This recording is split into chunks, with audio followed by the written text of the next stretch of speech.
Hi everybody, Shelly here. This video is for you if you are struggling to paint eyes. Painting eyes is learning more about how to see them rather than how to paint them. Mosaic tiles is how I see eyes. You want to find each little shape of color, put it in the correct spot, in the correct value, and there you have it. There's your eye. For this video, I'm going to show you how I paint the female eye, the child's eye, a male's eye, and an older person's eye. Painting is seeing. While I paint the female eye, I will elaborate on that thought for you. When looking at your reference or your subject, you want to break the area that you're really paying attention to into little shapes, just like mosaic tiles. Now, turn your brain off.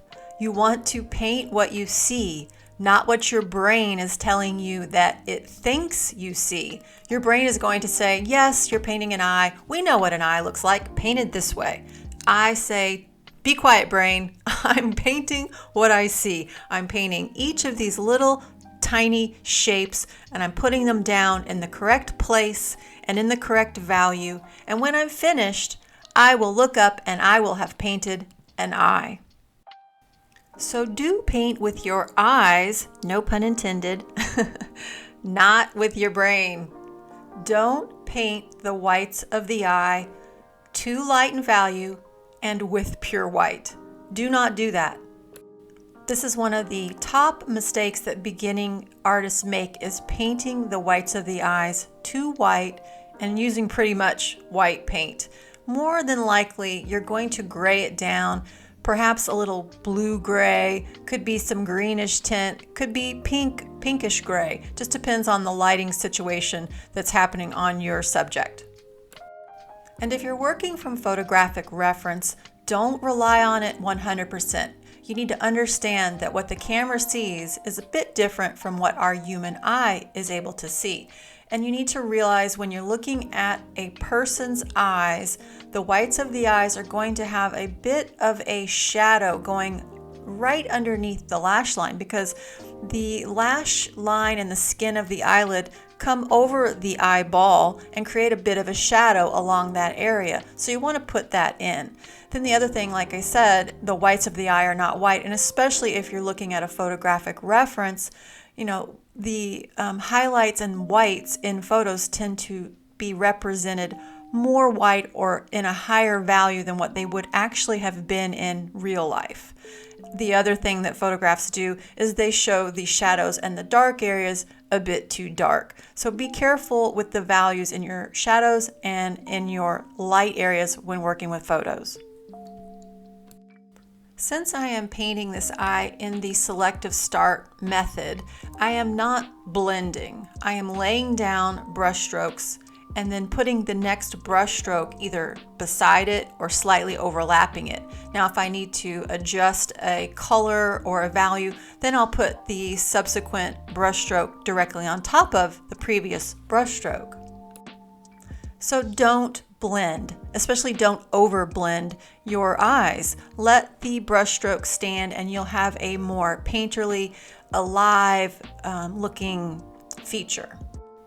Don't paint inside the lines. What I mean by that is allow yourself to give a bit of what I like to refer to as a push and a pull when you're painting. Allow some of the, like say the white of the eye, to overlap into that lower lash line where the rim of the eye is, and then allow some of the rim of the eye to overlap and move into the white of the eye. And you can continue to sculpt and shape that area, but it'll look more soft. You don't want a hard line there. In order to keep that area soft, you want to do it that way. You want to let things kind of push and pull into an area. Do not paint individual eyelashes. You want to group them together and you want to experiment. Here you can see I've done a really interesting bold brush stroke with that upper eyelash and let some of that flesh tone pull into the shadow area and some of the eyelashes pull up into that eyelid. You want to perhaps experiment with different types of brushes, maybe some combers, maybe some more older splayed out paint brushes that make really good marks for hair. But do not paint individual eyelashes and edit out. Don't paint every single eyelash you see. You'll notice I edited out some of those lower eyelashes especially. When painting eyes, you want your eye to have a variety of edges. So in this eye particularly, you can see I have some broken edges around the iris. I have some hard edges, for instance, along that upper lash line where you can see the eyeliner. So there's the broken edge. And a variety of edges, there's the hard edge, is going to make that feature more interesting to look at. And then you can also see the rim on the lower lash line area has a soft edge. There you have the female eye. Now let's explore the child's eye. Do paint the child's eye as simply as possible. Try to lay it down in as few brushstrokes as you can. Overly explained lines and shadows surrounding a child's eye will age that child. Another very important thing to remember when painting the child's eye. A child's eye width between the two eyes is greater than one eye width. What I'm saying there is the adult width between the eyes is equivalent to the width of one adult eye. So with a child, you have about 1 to 1.5, 1 1/4 width of a child's eye. They're much wider on the child's head than compared to an adult head. Do paint the child's eye low on the face. So for instance, if you have a perfectly drawn circle and you cut that circle in half, the child's eyes are going to lie just below that halfway mark. Do paint a child's eyes larger than what you would paint an adult's eyes. Understand that children are born with human-sized eyeballs, but child-sized heads. So the eyes appear quite large in comparison if you're looking at an adult face compared to a child's face. Do blend slightly more in a child's eye than you would an adult eye. But don't overblend. You can let some of those beautiful brushstrokes stand on their own. Do not overly state the upper lash line. It will give the appearance of your child wearing makeup. To best capture the gaze of your subject or reference image, pay attention to the negative shape, meaning the shape of the white of the eye surrounding the pupil and iris. Do paint the eyebrows very softly and in a very light value. When working from a photo reference, it may be helpful to select one catch light, and generally a catch light is placed closer to the upper lash line. And by catch light, I mean highlight. Now if we take a look at where the light is coming in on this photographic reference, we can see it's coming in from about the top left. So the highlight's going to be on the left side of the pupil. And then this would indicate on the lower right side in the iris an area of highly saturated color. This happens because as the light travels through the eye, on that bottom lower right side where the iris is, the light is going to illuminate and accentuate the color of that iris. Do not paint your iris as one solid color. You want to have a variety of colors that are similar in the same color family, but you definitely want to have a bit of variety throughout the iris. Do measure the area between the left iris and the right iris. You want to have this distance between the eyes be correct. If it is not correct, make any changes necessary at that time to correct it. If this distance is off, your likeness will suffer. Comparative measuring using this child's left eye may be helpful. You can see how many eye widths across you need to go to get to the starting point of the right eye. I'm also using the proportion tool here and one-to-one measuring. So exactly what I see on my computer screen is exactly what I will be painting on my canvas. So here's a time-lapse video of the entire painting of this child's head. Enjoy.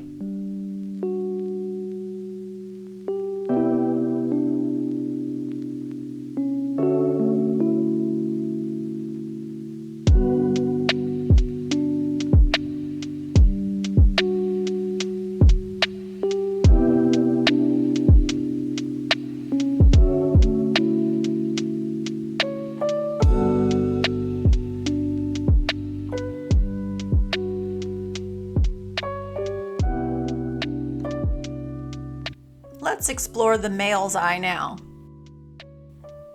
Unlike when painting the female or the child's eye, the male's eye can be painted in a rougher, more painterly manner. Yes, it is important to paint what you see in your subject or photo reference, but do understand that the male eye is typically smaller than the female eye. Do not connect the outer edges of the upper lash and the lower lash line of the eyelids. When the eye is open, the curve formed by the edge of the upper lid is longer and more rounded than the curve of the lower lid. They should not match. The lower eyelid and the lower eyelid rim tends to tuck up underneath the upper eyelash line and slightly inside of it. Just a side note here, with Selective Start, I can't just jump from the left eye all the way over to the right eye. I need to work across the bridge of the nose and down the side plane into the inner corner of the right eye. With Selective Start, you're always connecting one brush stroke to the last brush stroke. So what I'm saying is, you lay down a brush stroke and then the next brush stroke needs to slightly touch that last one or overlap it. So that's how I worked my way across to the right eye. And just to help kind of exercise the eye-hand coordination of painting what it sees, I like to paint what I think is the correct distance. Once I have a little information down, then I can go back in and measure with my proportion tool or using comparative measuring. If it's not correct, I will stop and make it correct at that point and then move forward. Do paint the eyebrows in males closer to the eyes than in females. You'll find that male eyebrows are often more thick than female eyebrows as well. Keep in mind, these last two statements are generalizations and to be, just understood, but always paint what you see on your subject. Do pay close attention to the shadow shapes in your reference's eyes. You want to capture those shadow shapes. You want the correct value and you want the correct shape. Be careful though with the darkness of the shadow shape. If you're using a photo reference, it may be fooling you and tricking you into painting that shadow too dark. You could always start with a value 1 or 2 steps lighter and darken it after that if necessary. Do pay attention to the distance between the lash line and the eyelid crease. Do pay attention to your vantage point. Notice we can see up inside the underneath area of the upper eyelid, especially on that far left eye. And you want to make note of those shapes so that you can explain that the viewer is slightly below this model. Do check your measurements often and make corrections at that time if needed. Do vary the width of the outline around the iris. You want to have areas where perhaps the line isn't even visible at all and just kind of melts into the white of the eye. And you want to have areas closer, for instance, to the lash line where it may be in shadow, that the outline of the iris could be thicker and darker. Do pay close attention on how far the eyelid covers the iris. This is going to help you set the emotion and the mood of your sitter. Do not overly state the eyelashes on the male eye. If you do, you run the risk of it looking more feminine.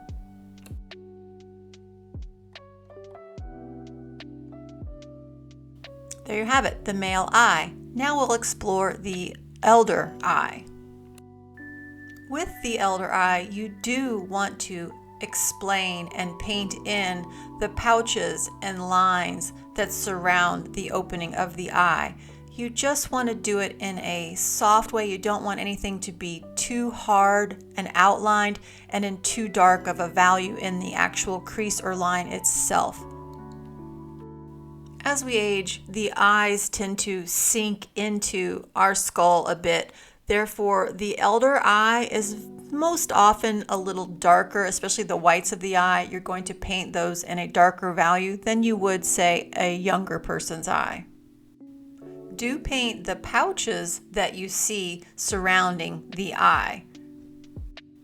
It is my belief that when painting the elderly male eye, you can add in more textures with the lines and the pouches and things like that. But when painting the elderly female eye, typically you're going to want to make the elderly female figure appear somewhat youthful, and your sitter's not going to appreciate that you've painted every single pouch and line on her face. Maybe some men won't appreciate that as well, but definitely the female elder eye should be painted with a soft touch. Do pay attention to the sagging shapes of the eyelid, especially the upper eyelid. You can see here in the left eye, there's a bit of a droop just above the iris and pupil area. These kinds of characteristic shapes are what you will find in the elder eye. Do use a significant amount of redness in the corners of the eyes and perhaps surrounding the eyes. In the elder eye, there is a bit more redness that you will see. Do hold your paintbrush at the far end, just lightly gripping the stick part of the paintbrush. You don't want to be choked up around the silver edge close to the bristles. This will allow you to be more painterly and less tight and controlled, and this is going to allow the elder eye to have more character. I am experimenting here with a very warm toned canvas, and I'm allowing some of that warmth to show through on some of the layers around the eye. I feel like it really adds a bit of life to the face. Oftentimes the elderly eye will lack eyelashes. Do not let your brain tell you to put them in. If you find yourself painting eyelashes into the elder eye, really ask yourself the question, do I see those, or is my brain telling me that I see those? I mean, obviously, if your sitter or your photo reference does show eyelashes, for all means put them in, but just do it softly, because typically the elder eye will not have a lot of eyelashes. Notice how I've painted the whites of the eyes in this elder eye. Pretty much it's done in a very red, kind of toned down, pinky red, gray color. There's no white, there's nothing light. The values are pretty middle value to even some darker values. Typically you won't see a strong lid line, where the eyelid forms a crease, especially on females and male eyes that are younger. You get a pretty significant crease line. It's usually pretty dark and you can see it. With the elder eye, it's soft and just lightly suggested.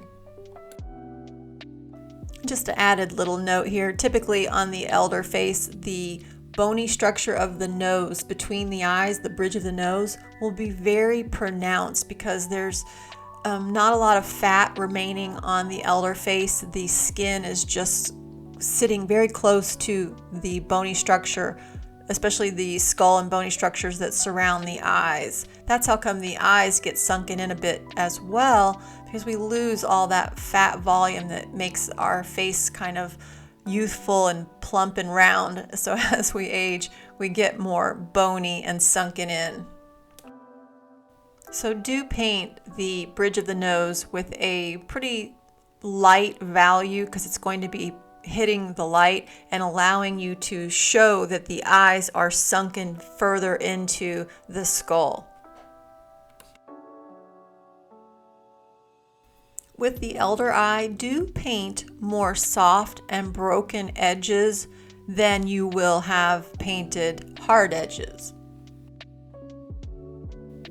Do take your time when painting the eye. It may have taken me an hour to 2 hours just to paint this one feature.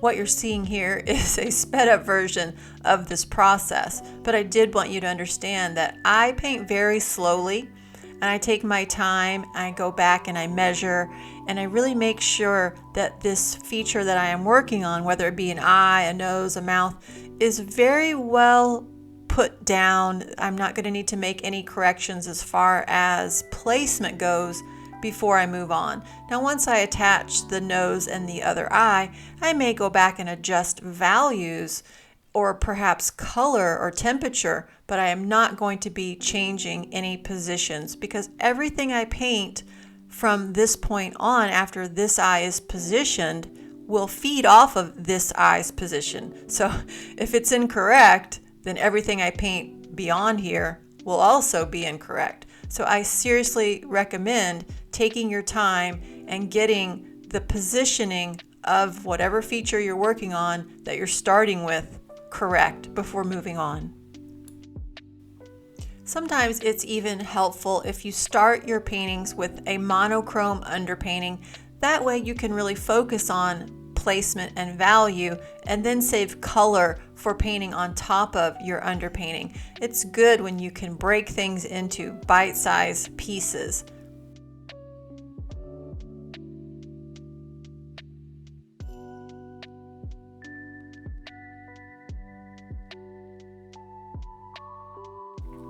Do paint wrinkles into wet paint.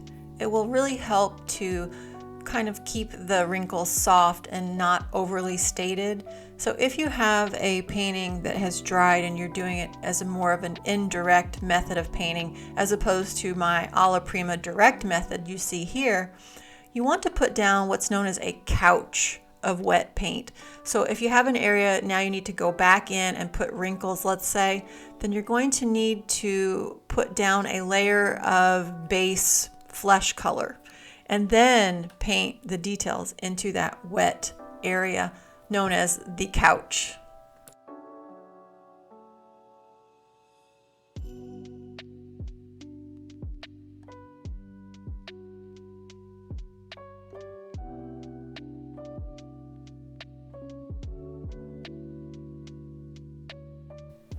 Notice the light value of that bridge of the nose, that bony structure that's going to be catching a lot of the light and allowing those eyes to really appear sunken. Do pay attention to the angle of the eyes. Notice these eyes are angled where the left side of the face is tilting downward and the right side of the face, the eyes are tilted higher than the left eye.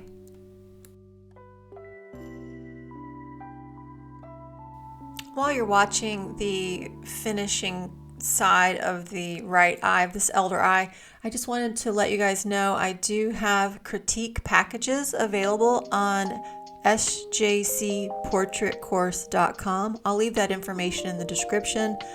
You can submit paintings. You can do one critique at a time. You can buy them in packs of 3, packs of 6.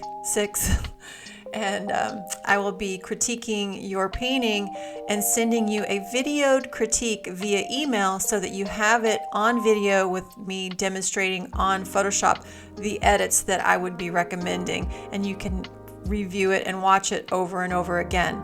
So take a look at that and see if it's something you're interested in. Critiques are a great way to help improve your painting. It's very individualized and makes sense on helping you see the mistakes you're making and improve on those and get to a higher level in your work.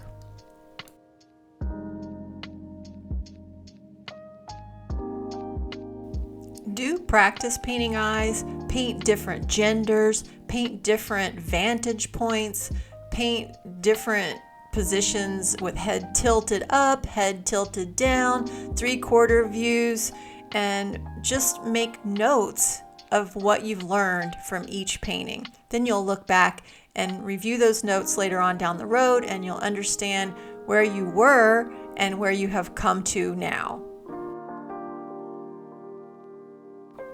Thanks for watching. I hope you've learned everything you need to know to paint your best eyes, and I will see you in the next one.